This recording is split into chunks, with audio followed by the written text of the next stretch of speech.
नमस्कार दोस्तों, cable operators association of India की तरफ से आप सबका अभिवादन। अब कुछ ऐसी खबर देने का वक्त है जो आपको सतर्क करने और जगाने का काम करेगी। मैं केबल ऑपरेटर्स एसोसिएशन के माध्यम से आपसे बात कर रहा हूं। केबल की दुनिया में होने वाली एक अनहोनी हलचल के बारे में आपको कुछ बताना चाहता हूं। जैसा कि आप जानते हैं, हमारी सरकार ने इसी शीतकालीन सत्र में डिजिटलाइजेशन का बिल पास कर दिया है। बिल के बारे में कोई आपत्ति नहीं है। पहले बता दूं कि हम इस डिजिटलाइजेशन के खिलाफ नहीं हैं। हमारा विरोध केबल से जुड़ी कई अनचाही बातों से है। ध्यान से सुनिए, कुछ बड़े चैनल्स ने मिलकर एक षड्यंत्र रचा है और इस षड्यंत्र के पीछे ट्राई का खेल है। इन चैनल्स ने ट्राई को गुमराह किया और ट्राई ने सरकार को दिग्भ्रमित कर दिया है, जिसके कारण सरकार एक बड़ी गलती कर बैठी है। केबल की फीस 3 गुना बढ़ने की आशंका है और दर्शकों पर बिजली गिरने की संभावना प्रबल हो गई है। अंतरराष्ट्रीय और राष्ट्रीय कंपनियां केबल की फीस बढ़ाने पर तुली हुई हैं। अब सवाल यह है कि इतना बड़ा धन जाएगा कहां? ये अंतरराष्ट्रीय कंपनियां हैं स्टार, सोनी, कलर्स, ESPN और भारतीय कंपनी जी स्टार और सोनी की सालाना आमदनी लगभग 4000 करोड़ रुपए प्रति चैनल, यानी लगभग 11 करोड़ रुपए प्रतिदिन प्रति चैनल, वो भी विज्ञापनों, पे चैनल्स की कमाई और विदेशों में हुई आमदनी को जोड़कर।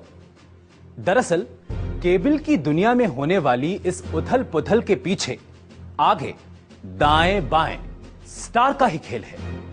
पहले स्टार के बारे में जान ले। स्टार के मालिक रूपर्ट मुर्डॉक ने तो सारी सीमाएं पार कर ली हैं।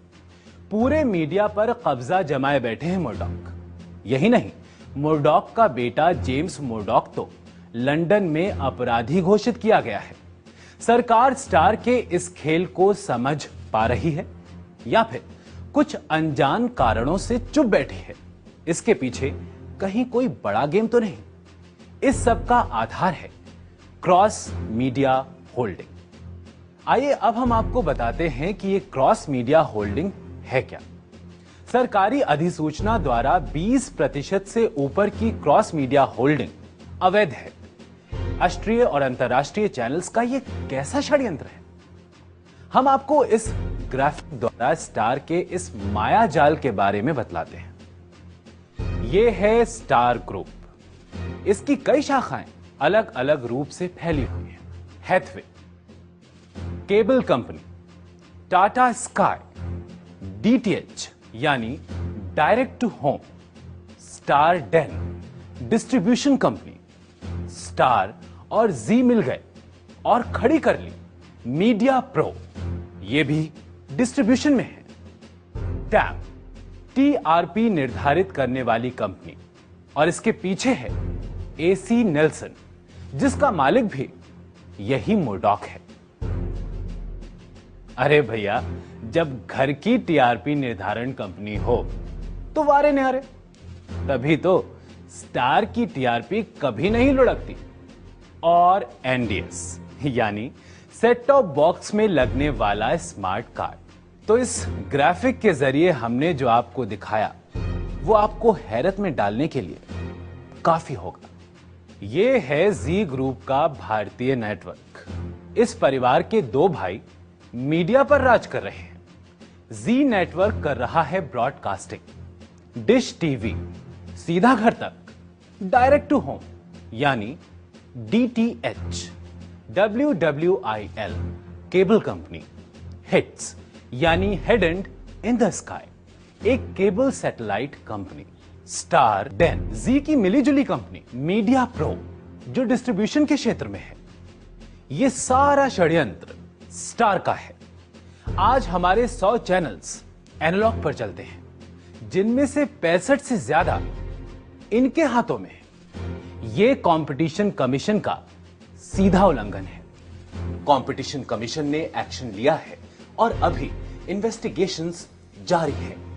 इसीलिए तो हम कह रहे हैं कि स्टार, जी के साथ हैथवे, WWIL और डेन की भागीदारी घातक है। ये स्टार जिस मुल्क में गया वहां आधिपत्य जमा लिया। मीडिया से जुड़ी हर गतिविधि स्टार चलाता है।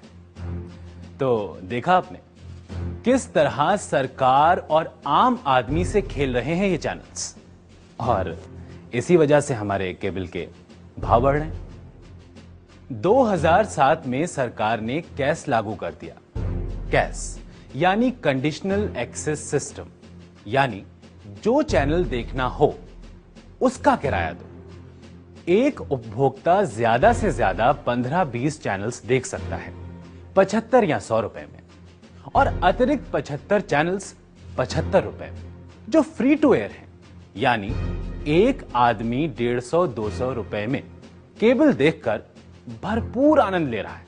कैस का फायदा यह हुआ कि इमेजिन यूटीवी, सहारा वगैरह पे चैनल्स होते हुए भी कैस एरिया में फ्री टू एयर हो गए, जिससे वहां के निवासियों को मनचाहा मनोरंजन मिला। आज ये कैस लागू है south Mumbai, south Kolkata, south Delhi और पूरे चेन्नई में। ये बात पे चैनल्स को खटक गई और पे चैनल्स ने ट्राई के साथ मिलकर कैस को आगे बढ़ने से रोक दिया।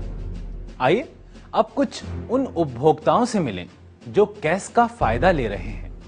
अब डिजिटलाइजेशन आने से बॉक्स की कीमत और नए चैनल आने से केबल का मासिक किराया बढ़ सकता है। इसके बारे में सरकार को सोचना चाहिए। हम कैश सिस्टम के साथ 10 से 15 पे चैनल देख रहे हैं और इससे हम खुश हैं। हमें डिजिटलाइज चाहिए बट कैश के साथ चाहिए। गवर्नमेंट को हम लोग को रिक्वेस्ट कर रहे हैं कि प्लीज़ जो हम लोग के ऊपर एक्स्ट्रा बर्डन डाल रहे हैं वो प्लीज़ मत डालिए, क्योंकि उन लोग वो बर्डन हम लोग अफोर्ड नहीं कर सकते।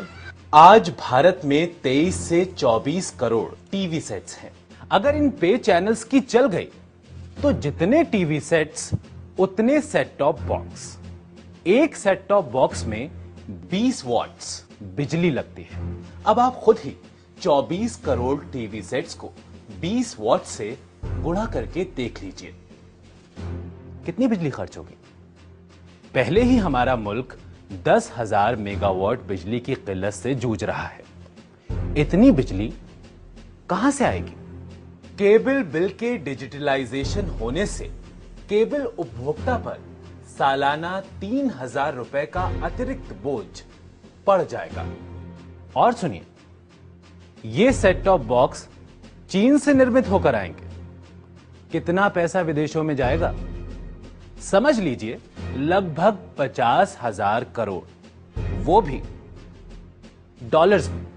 इससे तो हमारे देश की अर्थव्यवस्था बिगड़ने की पूरी संभावना है। यह है स्टार की चाल।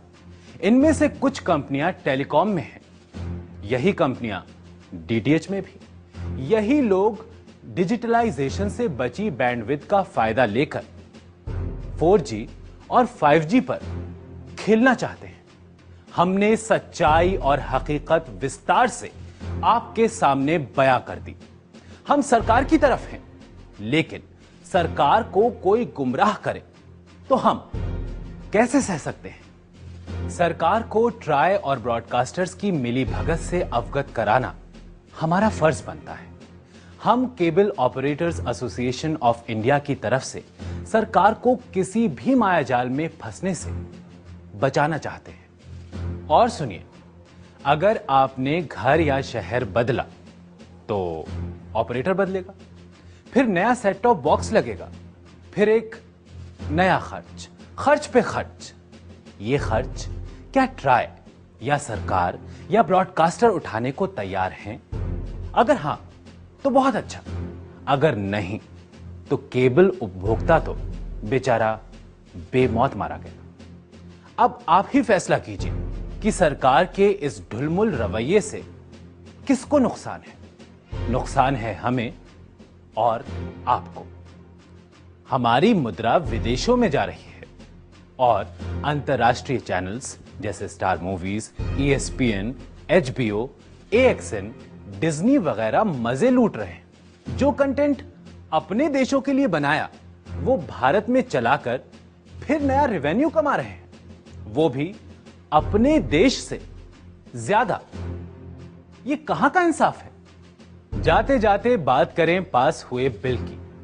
माना बिल पास हो गया है, मगर इसमें संशोधन की गुंजाइश तो अभी भी है। हमारे साथ मिलकर आवाज उठाइए और हमारा यानी cable operators association of India का जोरदार समर्थन कीजिए। ब्रॉडकास्टर्स की मत चलने दीजिए। आइए मिलकर सरकार को जगाएं और सचेत करें और इस वायरस को साफ करें, और साथ ही राष्ट्रीय चैनल्स को भी समझाएं कि वो अपने निजी फायदे के लिए कोई ऐसा काम ना करें जो देश के हित में ना हो, और बेचारा केबल दर्शक अपने आप को जकड़ा हुआ महसूस ना करे। और इन चैनल्स को बताया जाए कि ये जमीनी हकीकत को समझें और इन चंद गिने चुने 2-4 ब्रॉडकास्टर्स के समर्थन से चलने वाले केबल ऑपरेटर्स के फरेब में ना आए। इतना भी आसमान में ना उड़ें कि औंधे मुंह जमीन पर गिर जाए। तो जाग जाइए और हमारे साथ मिलकर सरकार को भी एक नया आह्वान दीजिए कि ट्राई और ब्रॉडकास्टर्स के किसी भी झांसे में ना आए। हमें उम्मीद है कि हमारे आंकड़े और हमारी बात आप पूरी तरह समझ गए होंगे। अपनी बात यहीं पर समाप्त करते हैं, यह आश्वासन देते हुए कि हम यानी cable operators association of India आपके हितैषी हैं, हमदर्द हैं। हमारा यह ऐलान जनहित में जारी। अगर आप हमारी बात से सहमति रखते हैं और अपनी आवाज सरकार तक पहुंचाना चाहते हैं तो हमें एसएमएस कीजिए इस नंबर पर। टाइप करें केबल और भेज दें 53536 पर, या फिर इस ईमेल पर अपने विचार भेजिए। हमारा ईमेल आईडी है cablecast@gmail.com। ये इंफॉर्मेशन वीडियो YouTube पर भी अवेलेबल है।